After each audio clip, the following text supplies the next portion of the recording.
नमस्ते दोस्तों, मेरा नाम है पूजा और स्वागत है आपका हमारे चैनल प्रिंसेस ऑफ लव पर।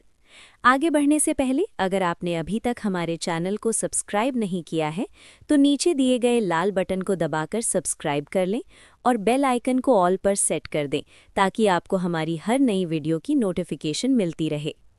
आज मैं आपके लिए एक ऐसी कहानी लेकर आई हूँ जो सीधे हृदय को स्पर्श करती है। मरुस्थल का गुलाब, भाग 1, एक टूटी हुई शुरुआत।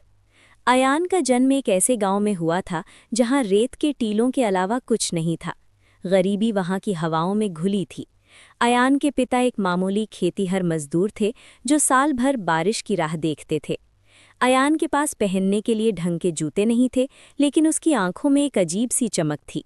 वो अक्सर गांव की ऊंची पहाड़ी पर बैठकर दूर क्षितिज को देखता और सोचता, क्या इस रेत के पार भी कोई दुनिया है। जब वो 12 साल का था, उसके स्कूल के मास्टर जी ने एक बात कही थी जो उसके दिल में घर कर गई। बेटा, तुम्हारी परिस्थितियां वैसी ही हैं जैसे कुम्हार के पास मिट्टी होती है, भद्दी और गीली। अब ये तुम पर है कि तुम उससे एक सुंदर घड़ा बनाते हो या उसे कीचड़ ही रहने देते हो। भाग 2, शहर का संघर्ष। जैसे जैसे अयान बड़ा हुआ, उसने ठान लिया कि वो अपनी किस्मत खुद लिखेगा। 18 साल की उम्र में वो केवल 500 रुपए लेकर शहर आ गया। शहर की चकाचौंध उसके लिए डरावनी थी। वो दिन भर काम ढूंढता और रात को रेलवे स्टेशन के फुटपाथ पर सोता। उसे एक छोटी सी कबाड़ की दुकान में हेल्पर का काम मिला। काम था भारी लोहे के टुकड़ों को ढोना और उन्हें छांटना। पसीने से तरबतर अयान कभी नहीं थकता था।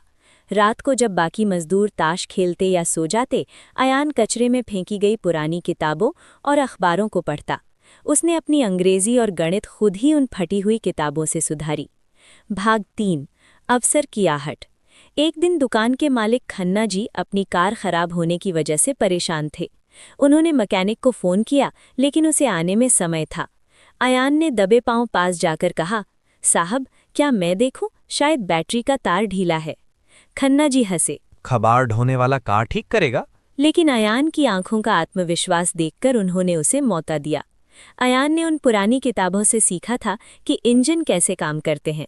उसने 5 मिनट में खराबी ढूंढ ली और कार स्टार्ट हो गई। खन्ना जी दंग थे। उन्होंने अयान को कबाड़ से निकालकर अपनी छोटी सी गैराज में लगा दिया। ये अयान की पहली जीत थी। भाग 4, असफलता का पहाड़। अब अयान मैकेनिक बन चुका था, लेकिन उसका सपना बड़ा था। वो खुद की वर्कशॉप खोलना चाहता था। उसने 4 साल तक एक एक पैसा बचाया।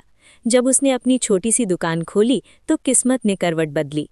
पहले ही महीने एक बड़ी आग लगी और उसकी पूरी दुकान जलकर राख हो गई। अयान सड़क पर आ गया। उसके पास न पैसे थे न दुकान। लोग कहने लगे, वापस गांव चला जा, ये शहर तेरे जैसों के लिए नहीं है। उस रात अयान फूट फूट कर रोया। उसने आसमान की तरफ देखकर कहा, तू मुझे तोड़ सकता है लेकिन मेरा हौसला नहीं छीन सकता। भाग 5, पुनर्जन्म। अयान ने हार नहीं मानी। उसने फिर से मजदूरी शुरू की। इस बार उसने सिर्फ काम नहीं किया, बल्कि लोगों के साथ रिश्ते बनाए। वो सर्विस को अपना धर्म बनाया।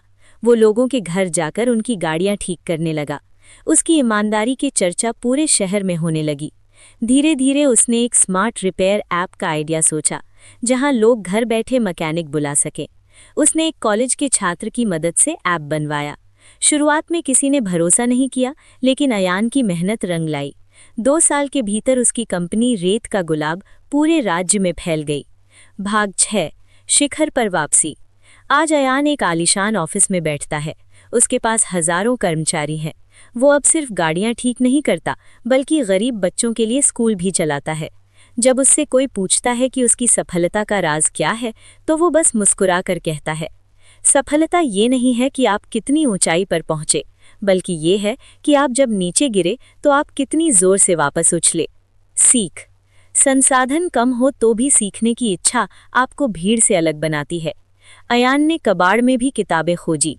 आपकी नज़र जहां होगी, आपको वही दिखेगा। Bounce back. असफलता अंत नहीं, बल्कि एक नया मोड़ है। आग में तपकर ही लोहा फौलाद बनता है। तो दोस्तों, अगर आपको ये कहानी पसंद आई तो चैनल को लाइक, शेयर एंड सब्सक्राइब जरूर करें। राधे कृष्णा।